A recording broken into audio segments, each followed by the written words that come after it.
Welcome to the panel.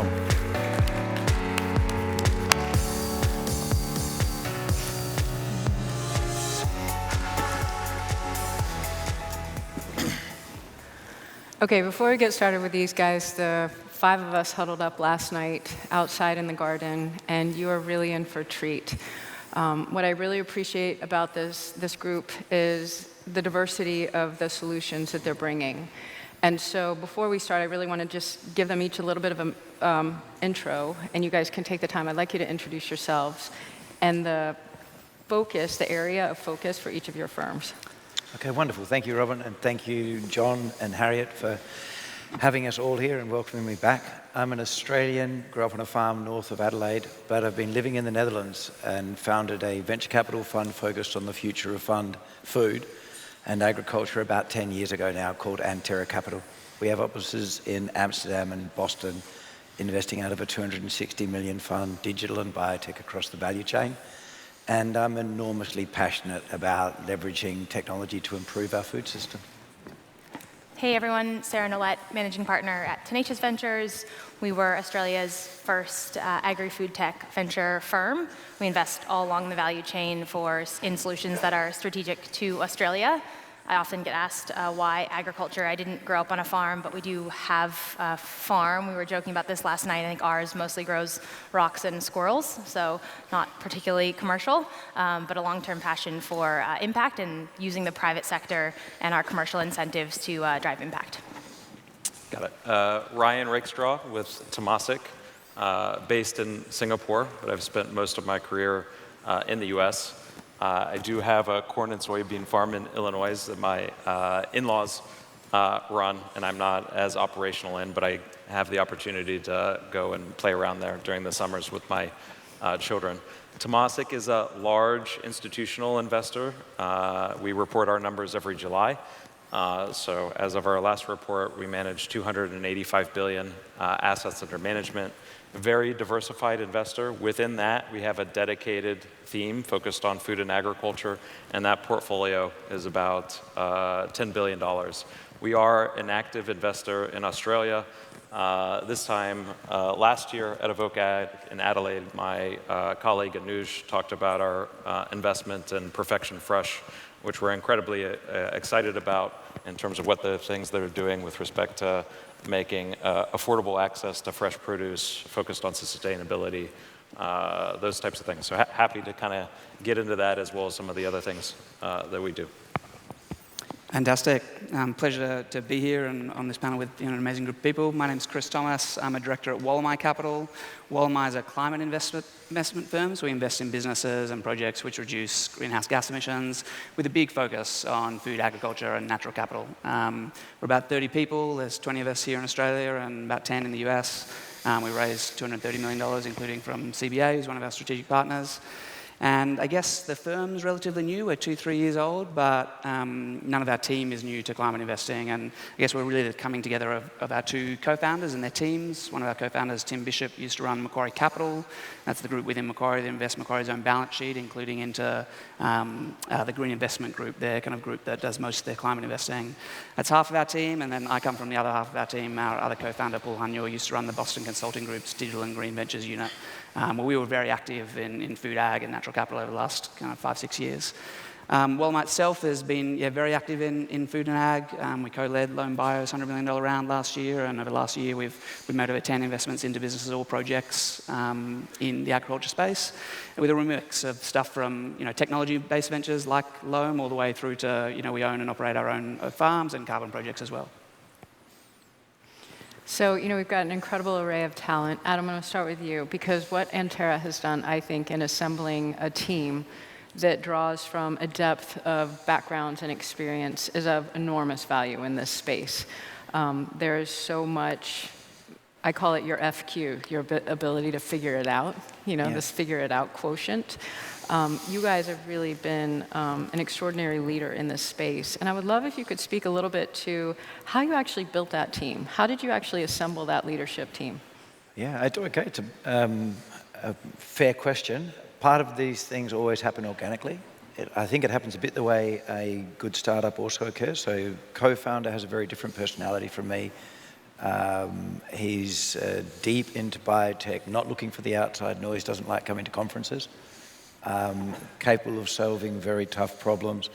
And then there's a very organized co-founder that also can cope with the chaos that Phil and I bring. And then from there, we've built from a base of basically the heart of agriculture, so backed by entities like Rabobank, and then the heart of people that understand more sophisticated asset management. So Fidelity, they're our two original cornerstones. More recently, some people that are the biggest player in ag tech, Tamasek, Novo Holdings, crossover from human health, and then a few impact investors, a few captains of industry and food and agriculture, and then some entrepreneurs that are just looking for alpha. And to match that with the team, we're looking for a diversity both in gender, skill set, age, bit of geographical mix. But you can't go past just people who like to work together. Right. If you don't have trust and a cohesion and an alignment, it's very difficult to get anywhere, let alone in minority investing where you've got to play in the sandpit with others. Yeah, I totally agree. I mean, I think it's often overlooked because you get into sort of the operational component of things, and if the right relationships aren't in place, it creates this disjointedness rather than a flow. And that alignment that can be found in the right relationship is so important, as is the centering on the farm. Because too often we see amazing entrepreneurs bringing an idea forward, but is it going to get actually past that farm gate? And that's something, that was sort of a bit of a red flag, for some of the different organizations that we invested in when we were with Replant. And Ryan, I know that you've spoken to this too, as you were looking at different opportunities in this space. The valuations over the last couple of years have readjusted. We've been dealing with inflation headwind. And I would love for you to speak to how that has sort of recalibrated the way that you guys are approaching this. Yeah, I mean, for the producers in the room, I mean, this may not be kind of as interesting, but I mean, I think for the, kind of the entrepreneurs and founders, something that I wanted to communicate, which I'm sure you know and feel, and Michael Dean touched on a little bit on a previous panel, is that we've kind of have this change that's occurred. That in 2021 was a tremendous year in terms of the amount of venture capital invested. That year in the U.S. there was $300 billion invested in U.S. venture capital opportunities. Correspond in Australia, on an Australian dollar term, I mean, it was not nearly the amount of money, but it was still a lot of money. It was $10 billion. And when we fast forward to 2023, in the U.S. there was $117 billion in U.S. venture capital invested, and in Australia there was $3 billion. Now, a lot of money still, but the dynamic has changed. And in some sense, what occurred in 2021 was a bubble.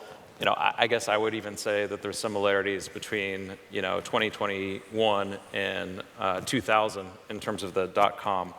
And there's a lot of similarities there. Robin, as you suggested, valuations and valuation approaches were way off. People invested in business models that weren't viable, and companies were really lax on spending standards and governance. And now investors have kind of come to realize this, and there's been a correction, hence the lesser deal activity, lesser amount of investment. Now in .com, it took 4 years for things to correct, where people started really increasing the amount of investment they were doing. So if we use that as a model, I think we could expect to see continued declines in venture capital investment here in 2024, and then maybe things start to rebound in 2025. And I guess the lesson or the takeaway is for the entrepreneurs out there is to realize that times are different. This is the time to be much more focused and much more efficient with your capital. and that the investor sentiment and mentality has also changed. And as a result, as a company, instead of chasing the headlines, and maybe we can talk about this a little bit, it's much more kind of back to the bases, getting things done. And then I think also something that we want to discuss is looking at alternative sources of capital as well. Maybe there's not the venture capital isn't right for every single situation. So we can discuss that also. Yeah. Yeah, I mean, I think there's been a lot of pressure on the VC industry, as if you guys were going to be the magicians who were just going to solve for everything and the only solution and the only bucket.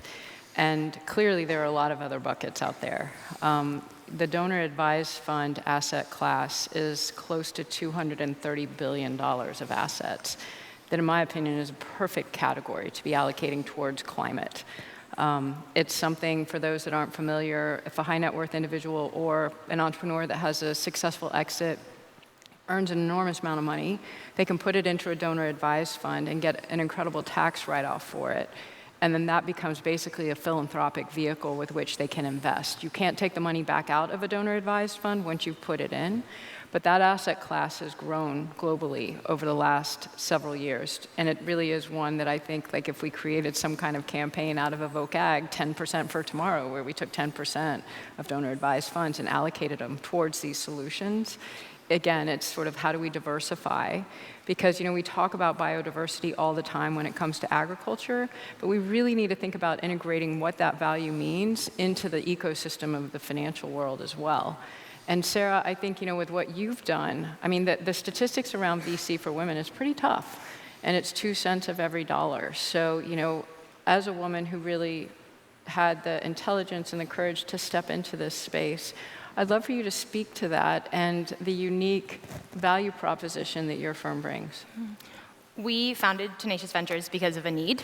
I was in grad school in the US doing a master's thesis at MIT on impact investing in the food system, and so was sort of thinking about this. But at grad school, there's a lot of pressure to go into finance or consulting, and I was like, I'm not going to do that. I'm focused on agriculture, and so that's not the path for me.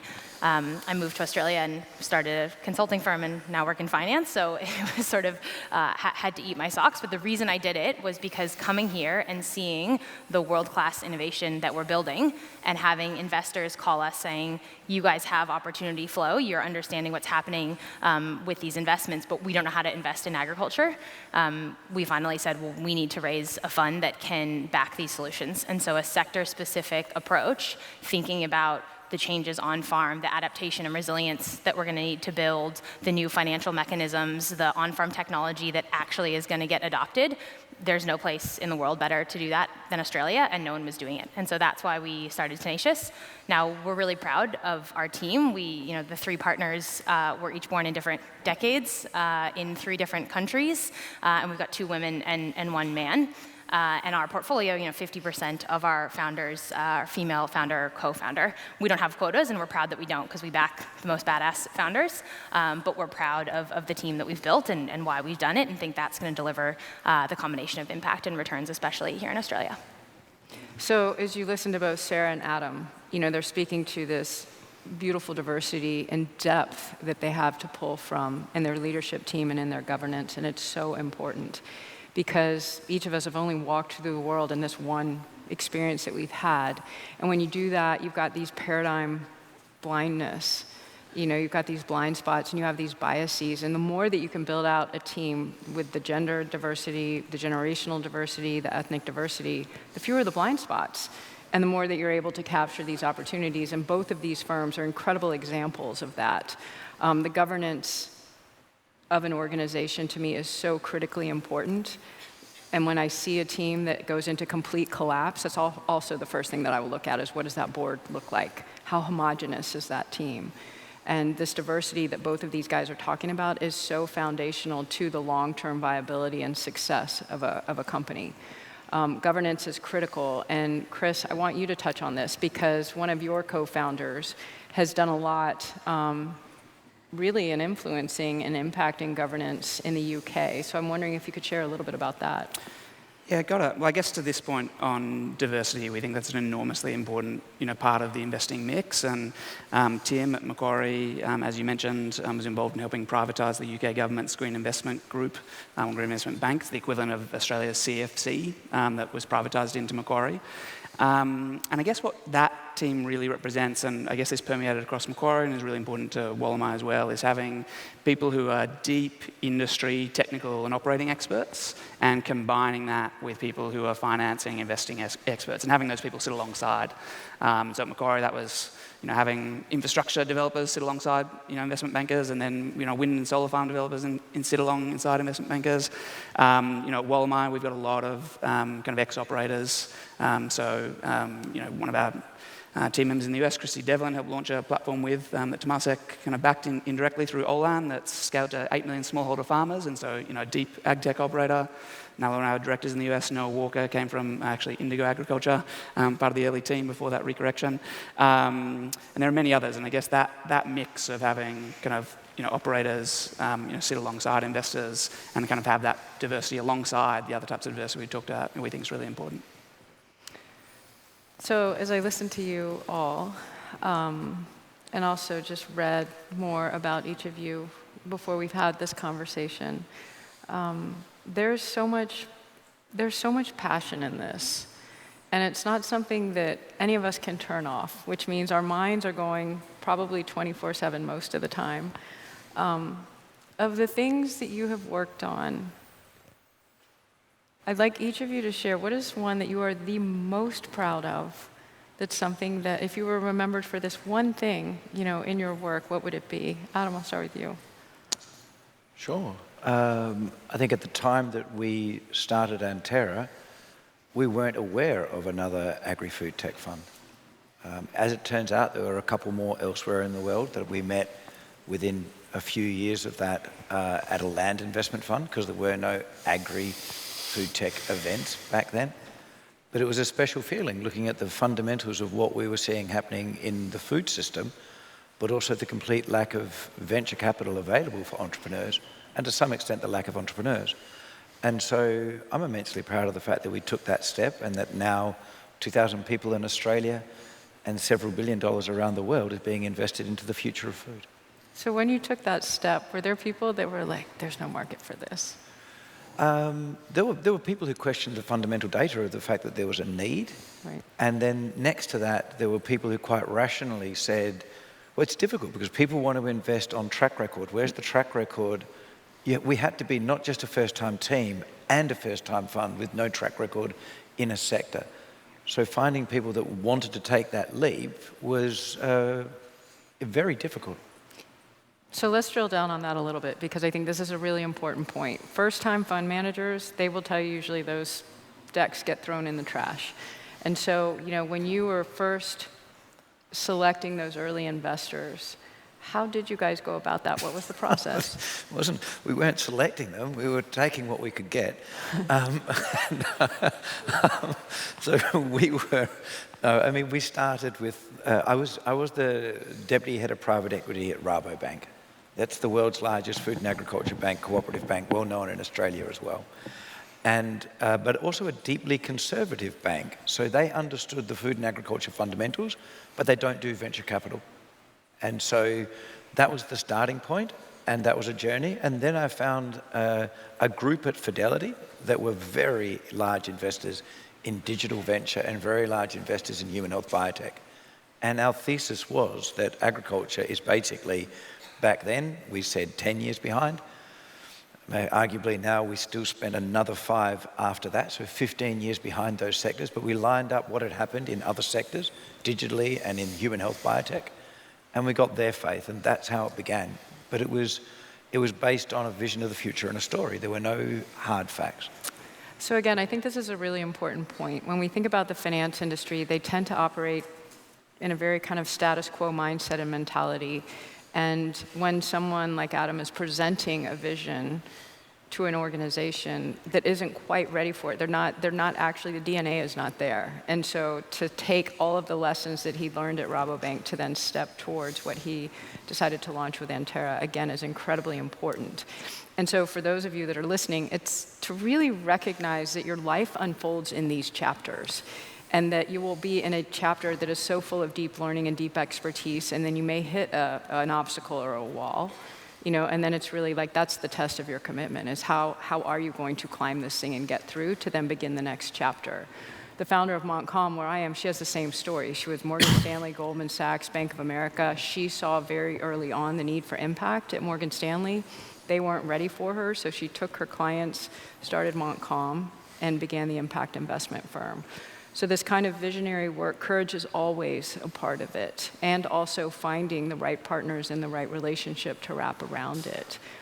Sarah, I'm sure yours was probably the same. I would love for you to share a little bit what you're the most proud of in the process.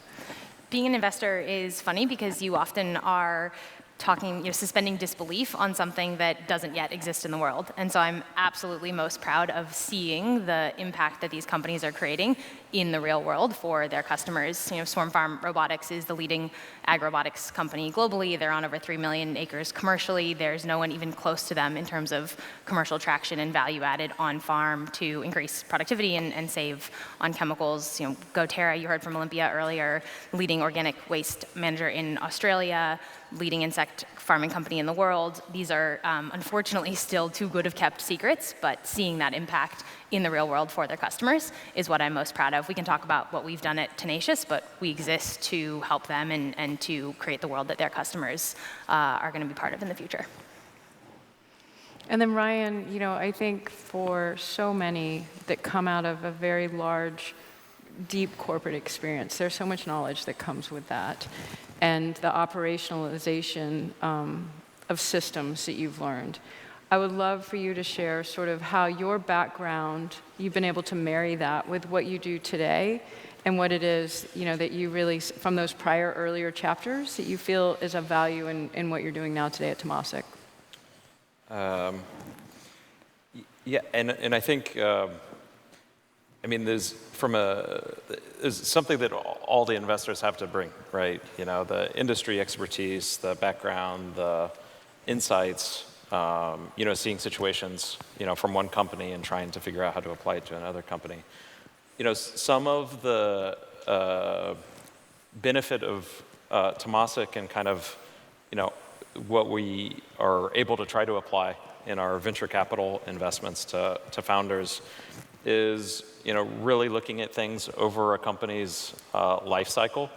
And so, as we've seen other companies scale, what are the types of team members or types of roles, that they're likely to need in the next 12 months or 24 months? What type of processes do they need? At the point in time where we invest, a lot of times it's a discussion around needing a CFO or, figuring out what ERP or CRM stands for. So just these kind of, processes that, as you're starting a company, it's way too much burden and overhead. But, at some point in time, you need to go from a startup to a grow up. And I think that that's, something that we have seen and experienced and kind of bring to the table. The other thing, is really, and I think this has been discussed at length, but companies in food and agriculture benefit tremendously from collaboration, and whether that's a startup company and a corporate or, different parts of companies working together in the food chain, there is differentiated capabilities and expertise that each company develops. And because we're all part of a value chain, inherently, the groups have to work and coordinate and collaborate. We could do a better job of that with regards to traceability, sustainability, farmer incomes, et cetera. Within the Tamasek ecosystem, because of the nature that we invest, we do happen to have, many companies all around the world, startup companies, medium-sized companies, large companies. And so for us, really, facilitating or trying to facilitate the collaboration, within the portfolio is something that I've seen be a benefit and also and a value for us and a value for our portfolio companies as well. Yeah, that makes so much sense to have that kind of synergy and then the depth of experiences and backgrounds that you can leverage. Chris, what about you? You know, the work that you guys have done, and you think about the legacy you want to leave as an investor, where does your mind go? Yeah, well, similar to the others, first and foremost, we're an impact investment firm. We set up Wollemi to make a difference for the planet, and in the case of food and agriculture, for our food systems. So I guess we're really proud of the impact that the entrepreneurs and the projects and the companies that we're backing are having.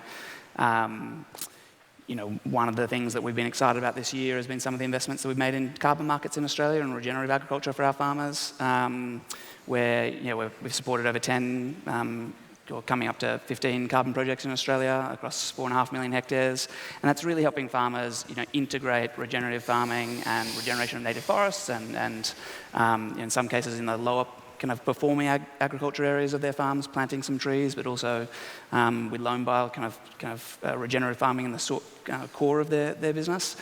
And that's been wonderfully impactful for the planet. Those projects are projected to draw down 20 million tonnes of carbon across the project life, but also for those communities and for those farmers where their incomes were, as you mentioned, can be difficult and strained in a low margin business, and this is another revenue stream for them that creates resilience for them. So I'd say that's the first and foremost thing, is the impact for the planet and communities that we're working in.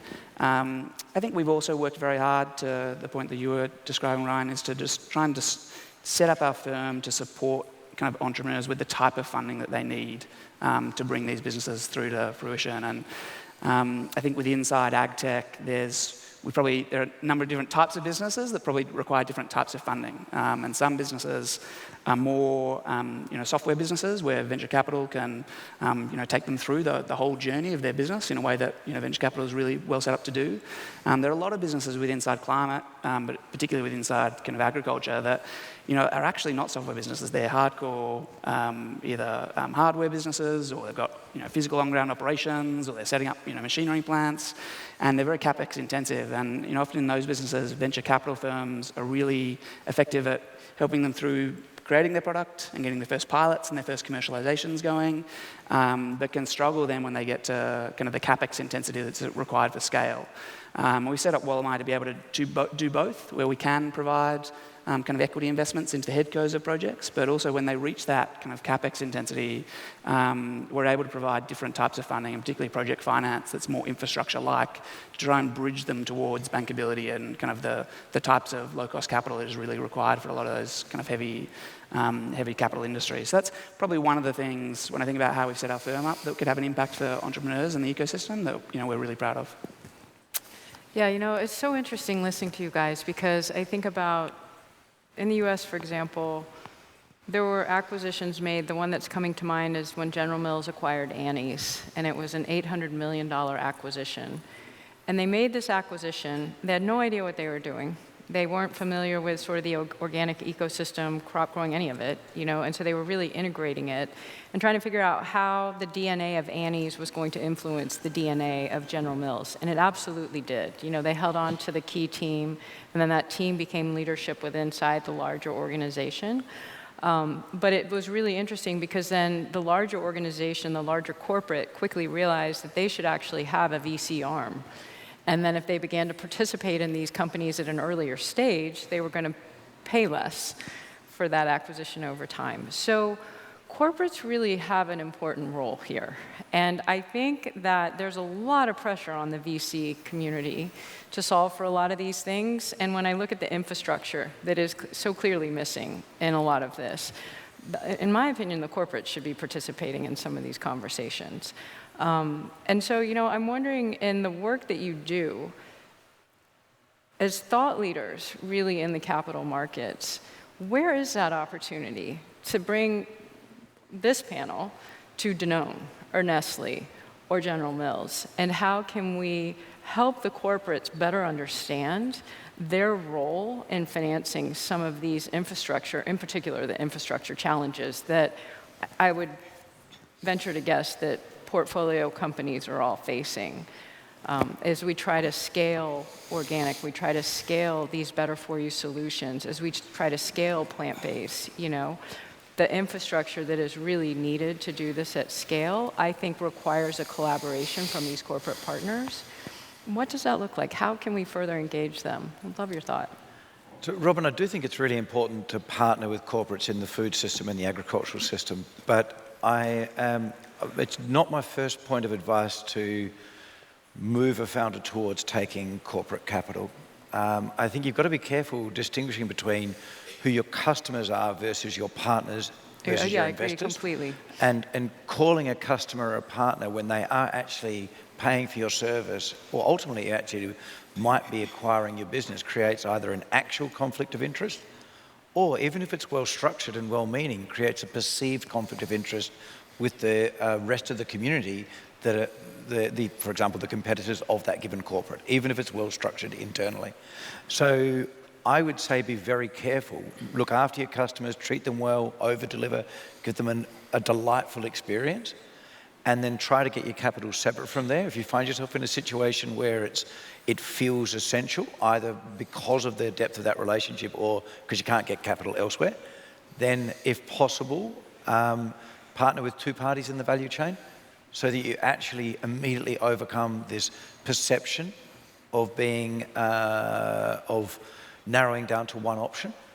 That would be my guide rails around that particular topic of corporate. Yeah, I'll clarify because that's absolutely, I agree completely. Like otherwise the conflict of interest is going to rule out any other potential customer. So I completely agree with that. I think where I'm going on this is instead in the infrastructure, in the supply chain, in what is needed to truly scale these better for you solutions. The data that's coming out, S&P 100, for example, 94% of those companies acknowledge that climate change is real. And yet, almost 90% of those same companies are engaging in lobbying efforts that are preventing the enaction of that change. And so they internally, the corporates, have this conflict where they're saying one thing, yes, this is what we believe, and yet they're lobbying for something else. And with the control that they have over this larger ecosystem, what is it? What is it that they are missing that you guys see? That's the question. Look, I think as individuals, very few people in big corporate miss the conversation that we're having. They have a vested interest. They have a profit and loss, a balance sheet, and shareholder reporting requirements, an annual cycle. And so decisions can be made that we emotionally might feel is the future of food versus what's made in that commercial context. And entrepreneurs can move faster. Entrepreneurs can decide differently. Entrepreneurs would proudly cannibalize or change the business structure or the business model or the market dynamics or the pricing of what's going on there. And that's why I think it's I think disruptors in a conservative sector like ours, it's a bigger pie to go after. Yes, it's slow moving, but the change is necessary and the change is beginning to occur. So I don't really mind what they're doing in that front. I think that confusion can ultimately be our advantage. What about you, Sarah? What do you see? I was going to take a specific example. We talked earlier this morning about Scope 3 emissions and the significant pressure that corporates are under to solve those challenges, and it inevitably goes to who pays. And I think it's a really important question if you're a farmer sitting there, thinking about what the economics of these solutions are going to look like. I don't think they're necessarily coming from the value chain. I think we're going to end up more in sticks than carrots. And to me, that's absolutely the role of technology, to provide solutions that are driving productivity, that are creating efficiencies, and that have resilience and sustainability benefits. And that's the kind of things we invest in. When we see startups come to us and their first business model is some kind of carbon credit revenue or some kind of intervention mechanism or sustainability revenue stream premiums, we don't think that's a long-term, scalable, sustainable business model. They need to have productivity or economic benefits for their customers. So we've invested in livestock genetic improvement as a solution to reduce methane emissions because it helps with the productivity gain. We've invested in on-farm robotics because it helps with labor shortages and chemical savings. We've invested in a green ammonia technology that can be produced on-farm to cut out the cost of transport. So these things have economic first impacts and then drive sustainability benefits that reduce those emissions and solve some of these problems. So I think for corporates, that's the answer to this who pays conundrum, is product like solutions that have commercial benefits that then deliver the sustainability outcomes. And so that's why venture investors, as one of the tools in the toolkit to finance those solutions, that's how we see it.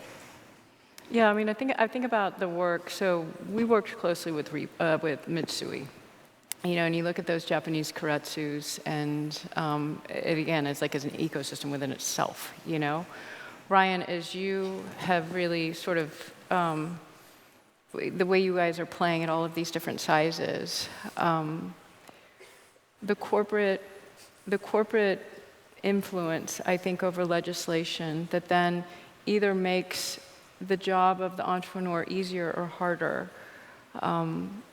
How do you advise those portfolio companies? Like, what role there with lobbying is required? Sorry, Robin. One more time. A little bit of an echo up here. Oh, so I think really it's really sort of looking at these corporates and understanding that sort of the elephant in the room, and a lot of times, is the lobbying efforts, that are actually running counter to what you're trying to achieve with some of those portfolio companies. I think policy is capital, so if we're going to be talking about all these different buckets of capital, policy is clearly capital. And what role do you guys, and how do you work with those portfolio companies to help them navigate the political landscape, the lobbying landscape? We don't, as far as I'm aware, actively work with portfolio companies in kind of setting or establishing a lobbying or policy agenda. What we do is, we are a long-term shareholder. We're not structured as a fund. We're an evergreen pool of capital. And we do encourage companies to really think about sustainability over the long term. And when we think about implementing sustainability initiatives, such as energy efficiency, water efficiency, that type of thing, it's really in that spirit. Financially over the long term, because of global resource constraints and in our view of what could be taxation on carbon emissions and so on and so forth, we heavily encourage companies, from a governance standpoint, from a shareholder standpoint, to make these decisions. And it impacts the way that we think about the investment. So we include a carbon charge, bottoms up, in our returns calculations. And companies that are more efficient with respect to their carbon footprint versus benchmarks versus peers do look more attractive to us because companies that are less attractive have a returns drag from this internally mandated carbon charge. And again, our view, we don't consider ourselves to be an impact investor. We consider ourselves to be a long-term investor. And that's the strategy, is that over the long term, these things are really going to matter with respect to financial returns. Yeah, it's interesting. I mean, Fidelity just put out a report. World Bank has put out a report. The European Central Bank has put out reports basically saying nature is on the balance sheet, whether we're recognizing that or not. And this is risk mitigation. It's litigation mitigation. And that's exactly what you're talking about, is how are you actually advising these companies to mitigate this risk out of the gate and making sure that that structure is fundamentally part of their DNA. And again, with asset managers waking up to this, and I think we're seeing the litigation. I mean, Pepsi was just sued for dumping a bunch of, their plastic water bottles and how it's been polluting waterways. We haven't seen lawsuits like that before. And unfortunately, it is a lever in business that is going to be increasingly used.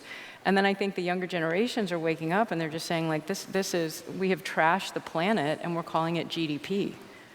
And so, they're demanding better. And I think to be able to advise these companies into, like, this is no longer an option. When the European Central Bank is saying this and the World Bank is saying this isn't an option. what you guys are doing and how you're fundamentally guiding and stewarding capital right now, I think is some of the most important way that we can be thinking about investing.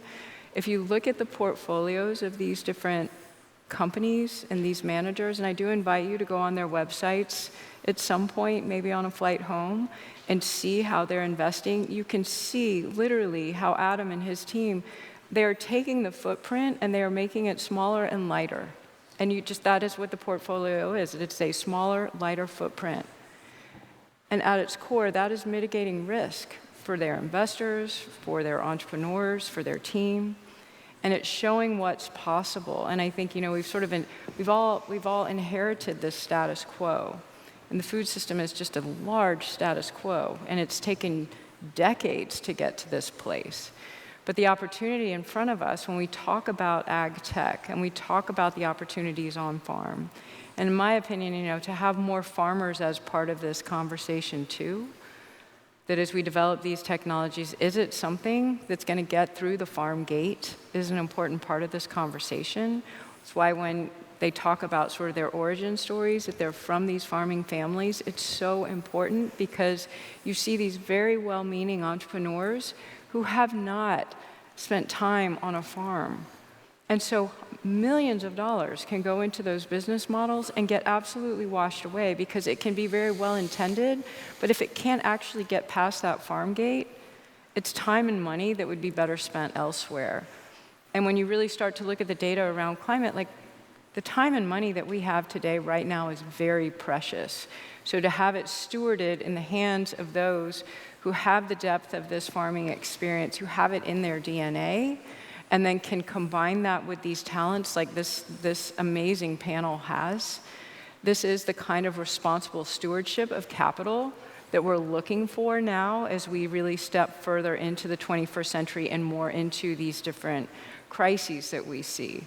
I think, one of the challenges is that a lot of the language in this space does not have a definition. It doesn't. Sustainability didn't have a definition. We have an idea of what it means. Natural, that never had a definition. Regenerative, we see it moving through governments. It's an increase in soil health. It's a reduction of chemical inputs, but it doesn't have a definition. And ag tech, to think about that, I would love for each of you, and I'll start with you, Chris, how do you define ag tech? Yeah, it's a great question. I think it goes a little bit to what I was speaking to before. I think there's a real range of what people mean when they talk about ag tech, and a lot of different types of businesses that require different types of funding. And so for us, we're excited about innovation that is reducing greenhouse gas emissions.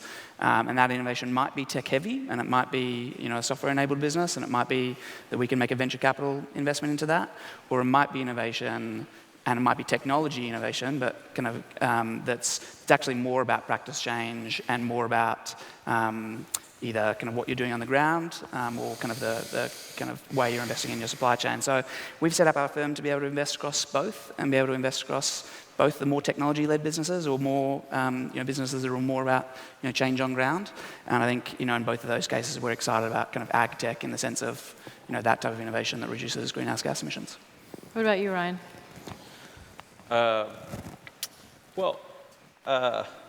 Maybe you kind of know it when you see it type thing. It's agriculture technology, so things that are new ways, new technologies, new processes to generate some type of benefit or improvement in agricultural practices.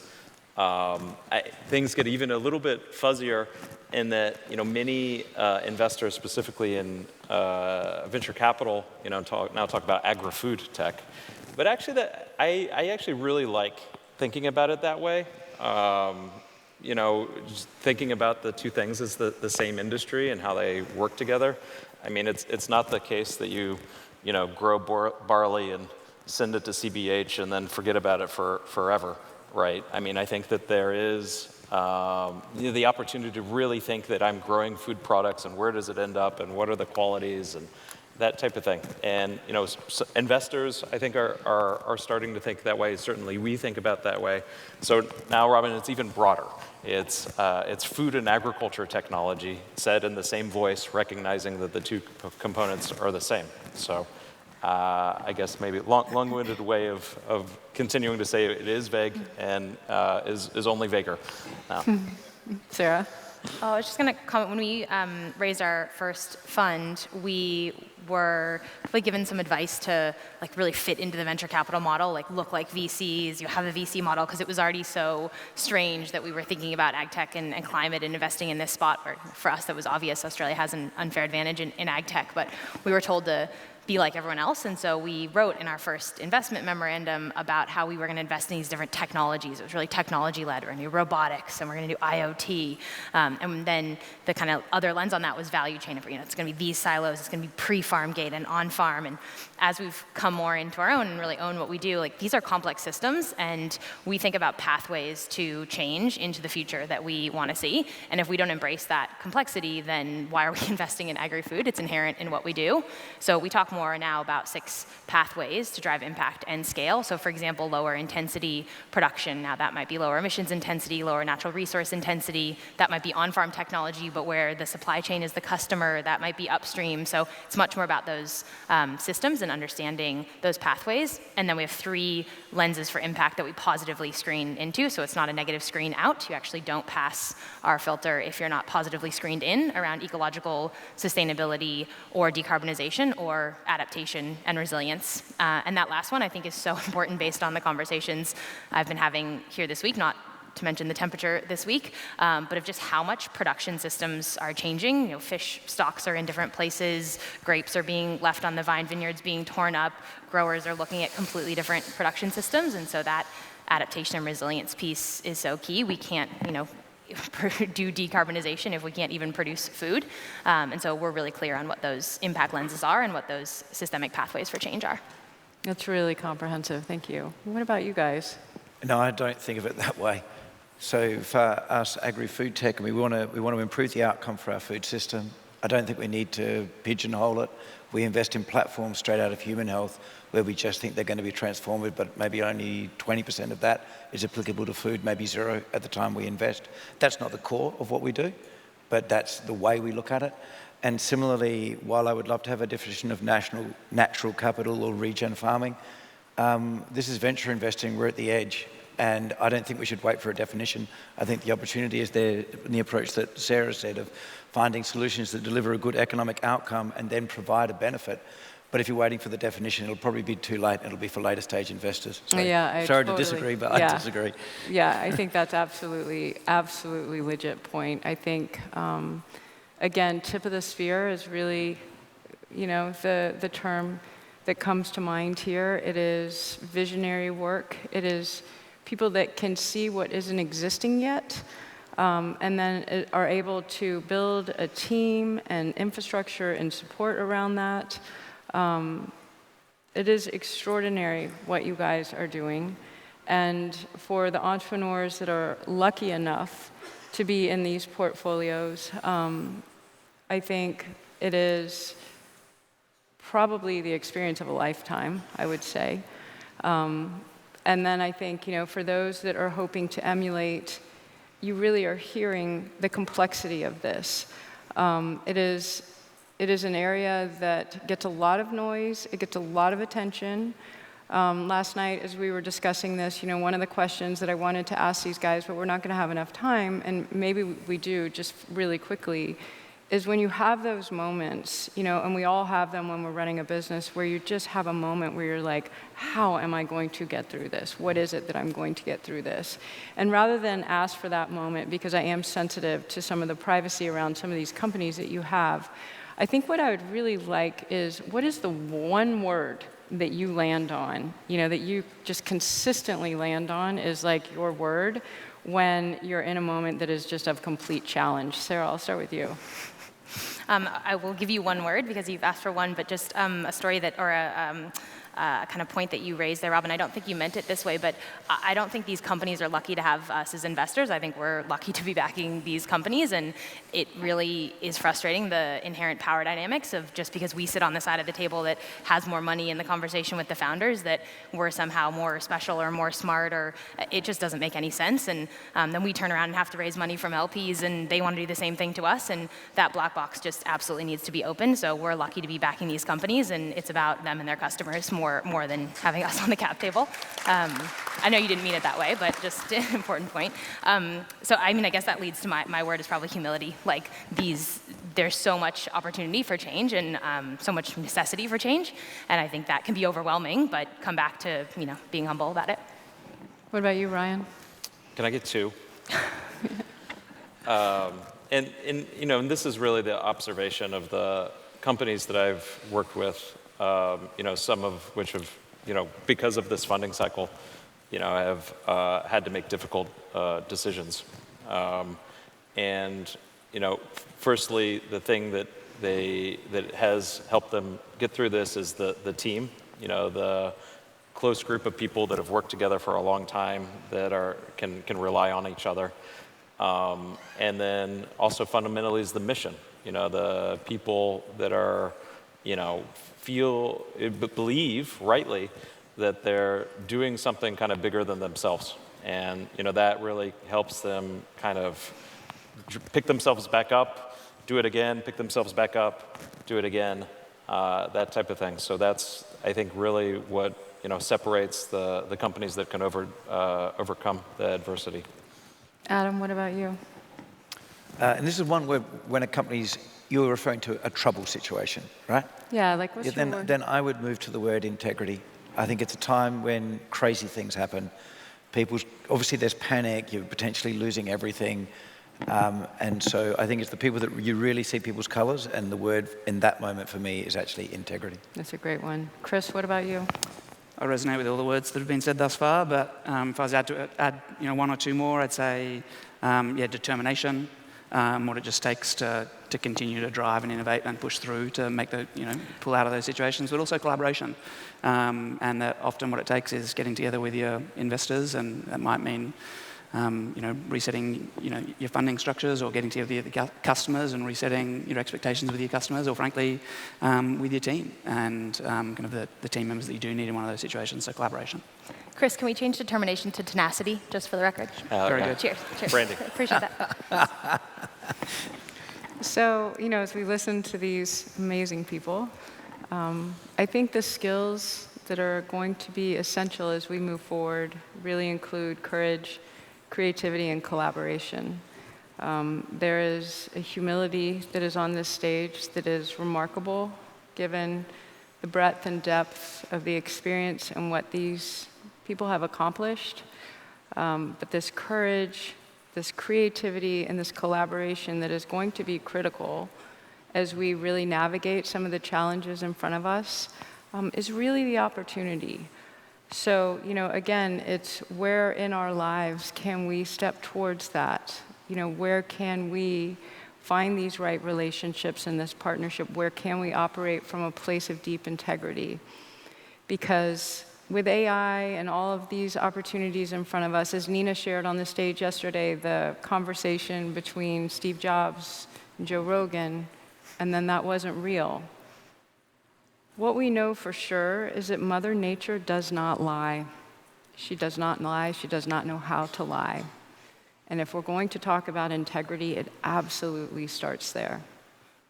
So I think navigating this forward, using that as a compass, is going to be incredibly important. It's going to require all of us to be very brave, to admit what we know and to admit what we don't know, to find the right partners, to find the right teams, to align with capital that is the right relationship for the mission that you're trying to accomplish. And as you've heard all of them say, sometimes venture is the right partner for that, and sometimes it's not. And I think, as we move forward, there is incredible opportunity here to think about this whole ecosystem of capital, this whole ecosystem of finance, and think about how we can all be better stewards there. Because this is a great example, what you have here today. I think we have a few minutes for questions. Not sure. If anybody wants to, you guys want to pop in here on the chat.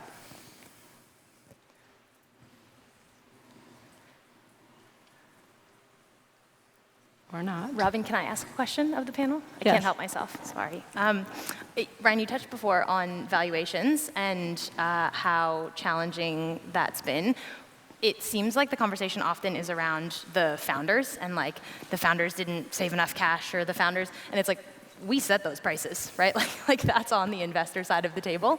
And I haven't seen a lot of willingness to accept that and say, we need to cop that, reprice things, and build real businesses.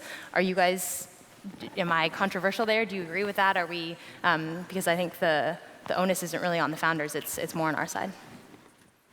I completely agree, right? I mean, this is kind of a supply and demand thing. I mean, in this time period that I referenced, the supply of capital was significant, and that led to the situation where there were high valuations, and people because of the environment lost a certain degree of discipline, which is our job. Fundamentally as investors, we're supposed to be disciplined capital allocators. So during this time period, we probably didn't do our jobs well. So I think that is a rightful criticism. I mean, where we're at right now, is people are still just trying to react to this change in paradigm. What's it mean? How do you, this is how we used to value a company, but that, clearly wasn't right. And now we're trying to think about, what is the right way to do it. And that was a bit of a, particularly in the US, was a log jam last year. But I think, starting in 2024, people will, and the macro was also very chaotic last year as well. And I think that you've seen some signs of that, but obviously still a dynamic situation with interest rates, geopolitics, inflation, so on and so forth. But I mean, I think there will be some green shoots this year as well.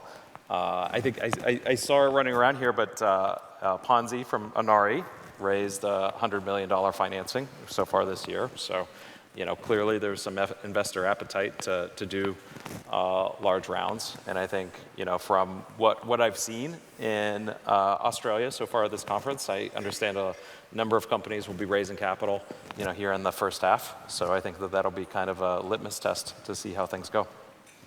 Okay, so here's the top question that's come from the audience. As a venture capitalist, how do you balance the potential of AI and ag tech and revolutionizing agriculture with the concerns of the environmental impact? I don't know who wants to take that one. The environmental impact of AI which one do we like better, AI or environmental impact? It could be referring to the compute power required for AI. Yeah, I think the energy draw, and the energy what they're talking about. I hadn't thought of it that way. I mean, I can take a stab at it. So again, I laid out a bit of our impact framework. We're really clear. We have a theory of change. We have impact reporting, impact metrics. We take it really seriously. We assess it from the beginning.